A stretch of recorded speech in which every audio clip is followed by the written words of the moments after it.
Fala pessoal, estamos aqui no canal Consciência Democrática. Hoje eu quero comentar um pouquinho ainda sobre desdobramentos na política em relação à operação que teve no Rio de Janeiro, que foi histórica, na minha cidade natal. Uma coisa triste, né?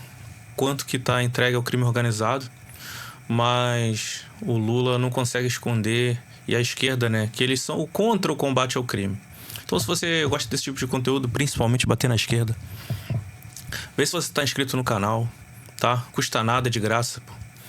Se puder, deixa o seu like aí se você gostar do conteúdo. Compartilha com seus amigos também, tá? Porque é muito importante que tenham mais vozes falando sobre o quão desastroso é ter esse tipo de liderança no nosso país e que, quem sabe, a gente consiga, ano que vem, reverter essa esquerda no poder mais uma vez, tá? Tô sem a luz de frente aqui hoje, tô um pouco mais escuro, cansado depois do trabalho, mas vamos lá. Por mim e por vocês que não podem ter um espaço aqui na internet de chegar e falar sobre isso, tá? Deixa sua indignação aí nos comentários. O Lula classificou então como matança e desastrosa a operação contra o Comando Vermelho. Quero comentar aqui. Bom, em entrevista a correspondentes internacionais na terça-feira, né? Hoje é quarta-feira. Então foi ontem, o presidente Lula classificou como matança a operação realizada na semana passada no Rio de Janeiro. Além disso, o presidente da República também recomendou a abertura de investigação sobre o caso. Ou seja, para investigar quem? Polícia, né, cara? Governador, opositores políticos, que é o que eles sabem fazer, perseguir as pessoas. Enfim, as aspas pro Lula eu vou deixar pra lá, tá? Mas foi o que ele falou. Então, só um pouquinho, vamos ver se a gente consegue fazer essa investigação. Porque a decisão do juiz era uma ordem de prisão. Não tinha ordem de matança e houve matança. Tá? Ele falou outras coisas aí, se vocês quiserem. Vou deixar o link da matéria para vocês darem uma olhada. E tem outros desdobramentos para poder falar sobre isso.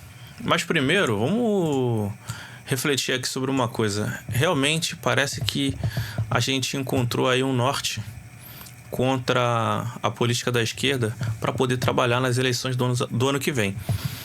Esse tema de segurança pública realmente, cara, os caras, eles não conseguem chegar junto, não conseguem esconder que eles são totalmente contra o combate ao crime.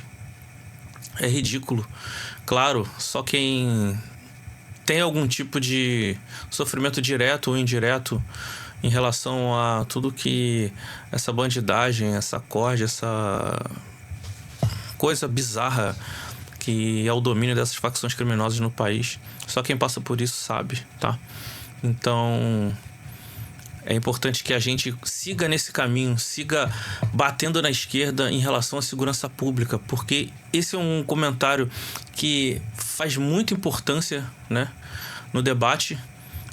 Toda a população do Brasil concorda de que o crime tem que ser combatido, então a esquerda patina direto nesse tipo de assunto. E se a gente bater nessa tecla, cara, eu acho que a gente tem uma chance boa de deixar eles fora, porque quando manda um projetinho de lei é sempre meia boca, sempre uma pegadinha, sempre um jabuticaba ali para poder, de alguma forma, também fazer um aceno pro pessoal progressista, né? Mas até mesmo entre os aliados da esquerda, esse comentário do Lula ficou como um lamento, né? Porque, claro, dá munição para quem é contra ele, né?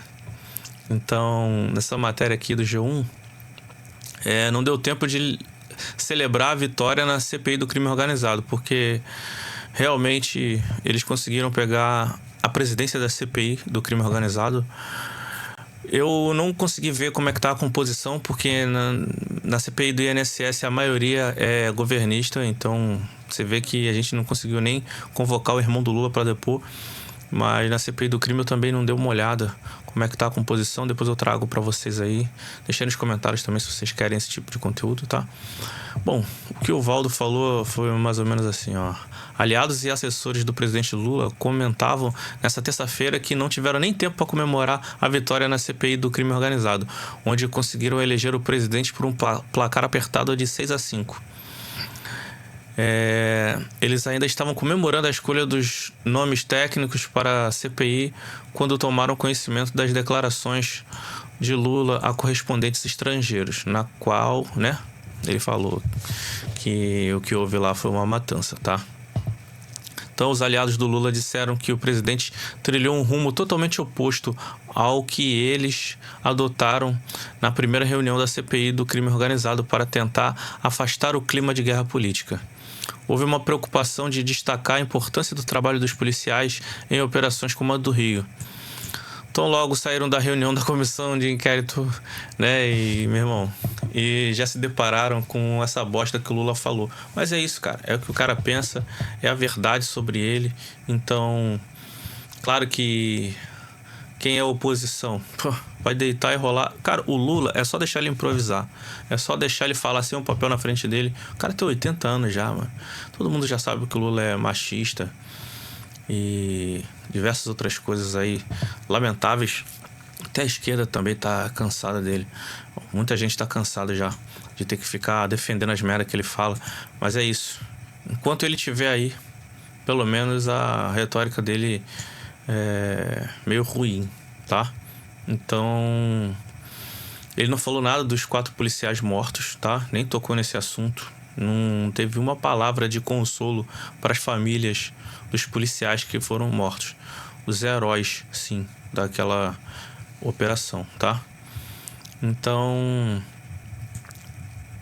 um levantamento interno do Palácio do Planalto mostrou que o tema da segurança faz a aprovação e avaliação de Lula e seu governo registrarem recuos.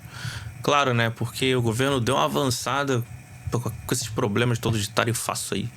Deu uma avançada aí na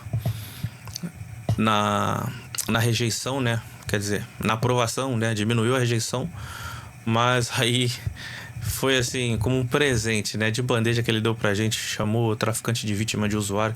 Depois veio essa operação aí maravilhosa pra gente poder ver que ainda tem gente combatendo o crime. Maravilhosa no sentido de resultado concreto contra facções criminosas, não o lamento das famílias, né? Fica aí que daqui a pouco eu vou mostrar um vídeo muito importante, tá? Sobre um familiar de uma das vítimas. Então, a Sadi também comentou, né? Que os aliados temem desgastes e veem munição para a direita após Lula chamar a operação de matança, né? Então, toda a esquerda lamentando todas essas merdas que o Lula fala. A verdade é essa, né? E a Glaze também foi lá e deixou claro que eles são contra, totalmente contra, a classificar as facções criminosas como terroristas.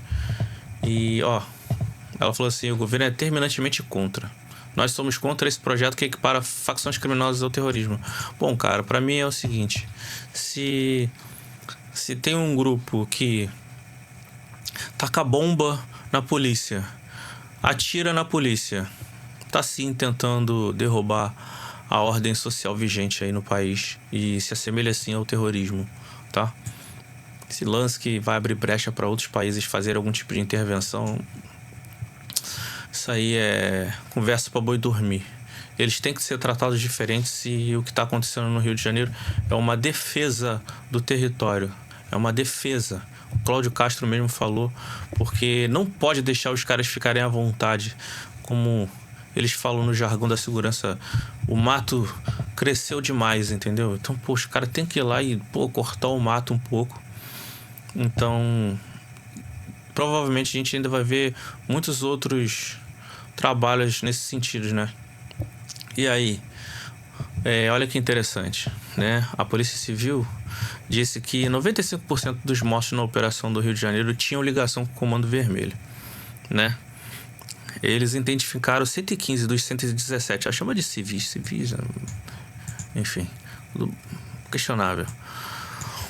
Então, sei lá porque 2 não foram identificados, mas dos 115 aí, 95% são faccionados. Ou tem passagem por alguma coisa, pelo menos assim, não são novos no crime. Então, é importante porque mesmo essa pequena parcela que não tem passagem, não tem histórico criminal, Poxa, a BBC Brasil no Instagram deles postou um vídeo, cara, que é um vídeo muito triste, assim. Você vê o relato de um pai que perdeu um filho na operação, tá? Então, o filho dele tinha 14 anos e, é claro, não tá nos números de quem tinha passagem pela polícia, pela justiça, como criminoso já, de alguma forma. Não tinha, né? A passagem porque é menor de idade, 14 anos, mas o pai ali assume que seu filho tão novo já era envolvido. Parece que é um pai solteiro, o cara tinha que trabalhar, deixava o filho sozinho e foi cooptado aí pelo crime organizado, tá? Então vamos dar uma olhada no vídeo rapidinho. Eu vou subir aqui o volume porque no outro vídeo ficou meio baixo. Vamos lá, vamos dar uma olhada aqui. Esse pai diz aí. Entendeu? Com 14 anos ele já pilotava moto, ele andava de moto. E quando eu fui à rede social dele, eu fiquei totalmente assustado. Eu falei, filho, pra que você está tirando foto com a arma? A rede social influencia muito na mente deles. A ostentação que tem nas comunidades no total, que são mostradas nas televisões, na rede social, eles acham que tudo é com facilidade. Eu estava trabalhando a mente dele, trazendo ele para mim, fazendo o máximo como um pai, né, que ama o seu filho, para ele sair dessa situação. Mas quando eu pensava que ele estava em casa, ele estava na rua. Sempre, antes de eu sair para o serviço, eu ligo a televisão. Quando eu liguei a televisão, que a televisão falou da situação, foi aonde que eu liguei para ele. Justamente na terça-feira de manhã, era 8h30 da manhã. Quando eu ia falar com ele, de repente, tipo, que ele desligou rápido e o contato sumiu. Nesse momento eu tomei um choque. Foi nesse momento que eu já fiquei em aflição. Começou a ter um montão de foto. O pessoal da comunidade lá mesmo começaram a tirar foto. Passou um amigo dele e falou assim, pô, parece pra caramba. Mas não tinha certeza. Quando eu vi essa foto, eu já dei a certeza total. Que eu olhei o menino no chão, falei, meu menino esse aqui. Meu menino.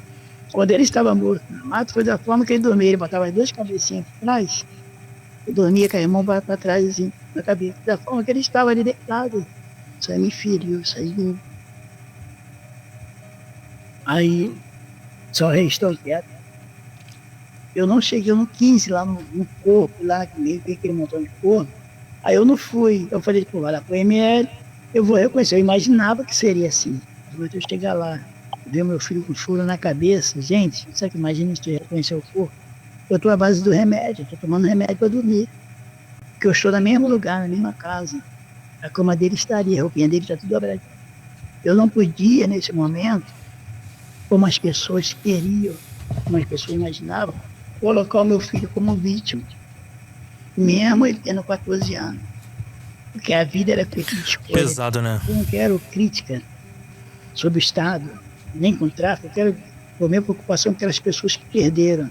A minha preocupação é o conselho ao qual foi dado para os jovens, para que eles repensem a vida deles. Se ele realmente ama o seu pai, se ele realmente ama a sua mãe, eles têm a chance de repensar a vida deles.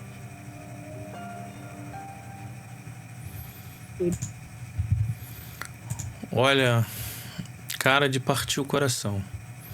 De verdade, assim.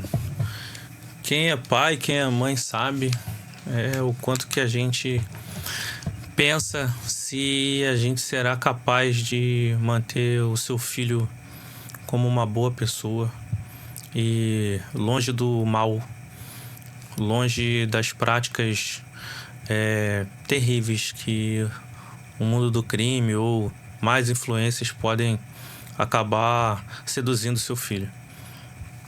Ele mesmo falou ali, eu não ia botar meu filho como vítima, como as pessoas queriam, como a imprensa queria. Então, assim, ele deu uma entrevista ali para a BBC, então créditos aí para a BBC também, para os fotógrafos ali que tiveram as fotos publicadas. Então, é isso, pessoal. Triste o relato. A gente fica, então, torcendo para que não vire uma coisa normal a defesa do crime organizado e passar a mão na cabeça de de bandido. Olha que terrível. Um pai perdeu um filho de 14 anos. Você vê que as fotos ali é só do menino pequeno, cara. Porque, pô, 14 anos. Então, como eu falei no início do vídeo, o principal aqui é claro que nem todos têm a capacidade, o recurso para poder vir na internet e compartilhar, trocar essa ideia. Então, eu venho aqui por muitos. Se quiserem sugerir algum tipo de notícia, chega lá no nosso Instagram, tá bom? E deixa lá alguma sugestão de conteúdo, tá? Estamos começando, mas se você se identifica de alguma forma com esse conteúdo, verifica se você está inscrito. Segue a gente na rede social, o link tá aí embaixo também, lojas afiliadas, tá bom? Para poder dar uma moral, o canal tá crescendo agora. Beleza, é isso. Vida que segue, também tô na correria, trabalhei, agora eu vou descansar. Tamo junto, obrigado e até o próximo vídeo.